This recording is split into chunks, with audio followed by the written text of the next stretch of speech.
What's up, guys? It's Silver again.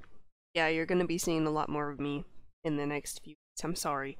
I apologize in advance. So, today was the Neverwinter's State of the Game stream for this year, and this is a yearly stream where they sort of go over the past year of Neverwinter, like what they did in the past, what they're doing currently, and then their plans for the future or the rest of the year, pretty much. The State of the Game stream is hosted by Julia, the community manager, and Thomas Foss, which is the lead designer. And this stream doesn't really have a lot of specific information that a lot of people are looking for, but it does touch on some topics broadly, basically like what they want to work on, just generally some stuff that they're planning on fixing, and so on and so forth. And they touch on a lot of general topics as well. So this is not a Mod 16 centered stream. I know that's what a lot of people want to know, and there is some stuff about Mod 16 that I'm going to talk about, but the entire stream, it doesn't give a whole lot of specific information. And not knowing that makes people kind of upset that they don't answer the burning questions that people have. So, they directed a lot of questions towards the Reddit Systems AMA, which is going to be on March 14th, and they are going to try to involve the entire systems team this time. I think that is the place to go, because there's going to be a lot of Mod 16 related questions there, and they're going to be able to answer them at that point. So that is something that you're probably going to want to check out. They also directed some questions to the feedback threads that are going to become available as soon as preview is updated with Mod 16. So definitely, if you have any concerns about Mod 16 or questions after you experience it, make sure that you go to those feedback threads. Now, onto the actual content of the stream. They're already planning for Mods 17 and 18, and honestly, that's no surprise. In a game development world, you're always planning ahead, up to like a year ahead at a time, because you gotta have everything set and worked out, and it all has to be done on time, and that's kind of hard to do if you set yourself unrealistic deadlines. One thing they are working on is being faster at addressing issues, and this includes doing more hotfixes for stuff like the CTA coins, or the Tales of Old currency not being able to be used, or the fireworks, the mortars quest from the Feast of Lanterns event, and so on.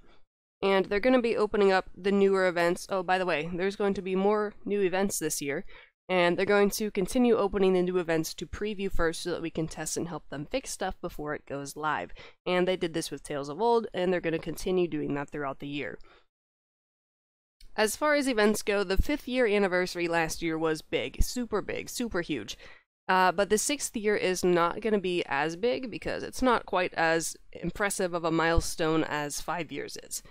There's still going to be some pretty cool stuff, and it's not going to be the same as last year either, so it's definitely still going to be something worth checking out. Thomas did say that they want to get more of the old dungeons out as well.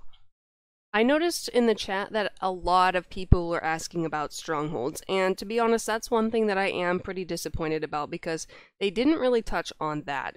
They saw the stronghold questions for sure, and they said that they're not going to do an update just yet. It's not promising, but it is something that they are thinking about doing, at least. So, but of course their first priority is balancing classes, powers, new zones, and so on, but it is something that they're aware of, and something that they probably will want to update, hopefully this year. I would love to see a stronghold update in Mod 17, but of course, who knows if that will actually happen. They did give a little bit of information on PvP.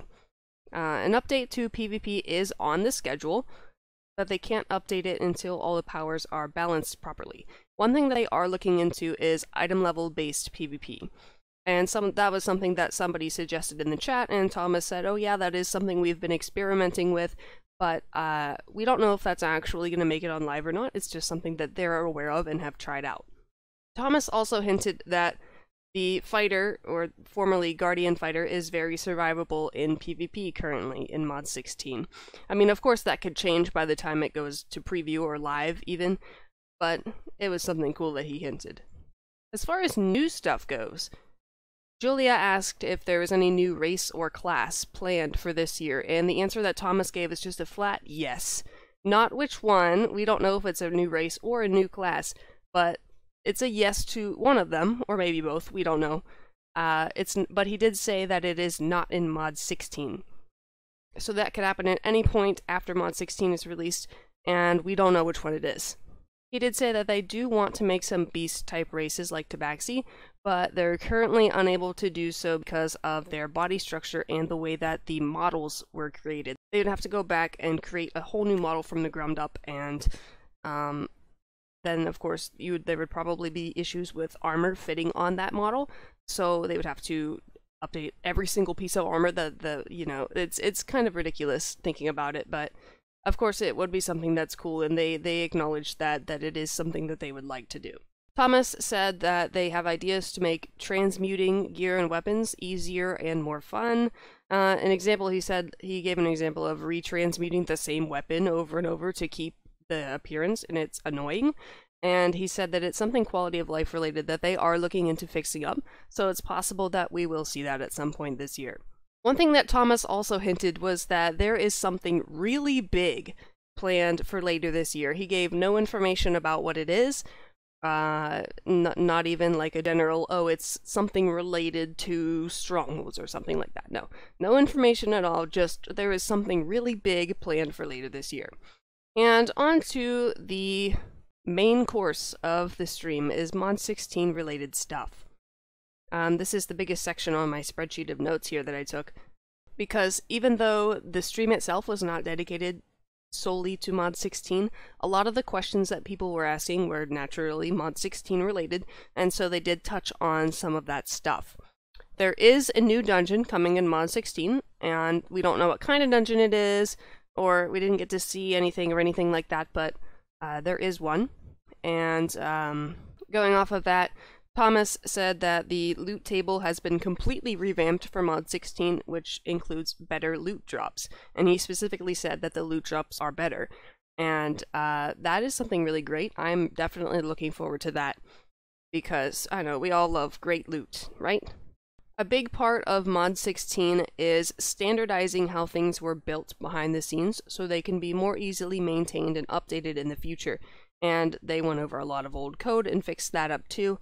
So Mod 16 is not only just all this new content and stuff, but it's also polish as well. And we don't see that as much just glancing over it.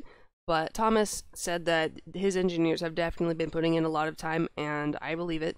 Julia said that there are 15 to 20 more developer blogs coming out over the next few weeks, and that is something I can definitely see. There is a lot of stuff in Mod 16, and they're breaking it up into a whole lot of developer blogs, but they're not going to release them all at once because you're just going to get overloaded with information and maybe make some rash decisions or opinions without knowing the full story. Somebody asked about the Tales of Old Gear, if it will become outdated with Mod 16 and the new level cap, and Thomas just said, well, there is a new level cap, so of course there is going to be new gear. That's level 80, it's not level 70 anymore, so I took that as to mean that, yes, it's probably going to be outdated. And, however, he did say that the current gear was going to work pretty well. Like the current gear that you have right now, like Primal or the Barovian Lord's Armor or whatever you have, it will work pretty well for at least the first few zones of Undermountain. So that's good to hear. It's good to know that at least the gear that you have right now is not just going to immediately be useless the second you turn level 71. Adding on to the developer blogs, there are going to be class blogs, a blog for each class, and Julia did say that Cleric and Paladin are going to come out first, and she thinks that Barbarian is going to be in the second wave of releases, so that's Great Weapon Fighter right now. So those are the classes that we can anticipate seeing information about first. The goal with Mod 16, or at least one of the goals, was to make classes feel more like the role that they fill. As far as tanking and healing are concerned, that sort of is basically non-existent currently. Well, the tanking does have some sort of presence, but if you look at healing, like, nobody heals anymore. Tanking, if a DPS gets hit a few times, it's not the end of the world, you're not just gonna die. So tanking and healing are gonna have a much larger presence in Mod 16, and so you're definitely gonna feel that whenever you try out the classes on preview. There are, of course, new mounts and companions. There's the new level cap, new mod, new everything. Somebody did ask about the mythic mount that was supposedly leaked. And Thomas just said, I'm not going to answer that. You'll have to wait and see. So, we will have to see for ourselves if that's actually true on preview. Somebody asked Thomas what he was looking forward to the most with the release of Mod 16, and he said he's looking forward to players leveling up and experimenting with the new zones, builds, and expeditions. And expeditions is something that he has been working on in some way for about 2 years. And we've seen parts of this in Chult missions and hunts already. And he said that expeditions involve exploring for ancient relics and using something called runic shards as a sort of risk and reward system, which is similar to how Taroka cards in Barovian hunts work currently. Somebody asked about gear, and Thomas gave the great description of the new gear as tunicky and robish.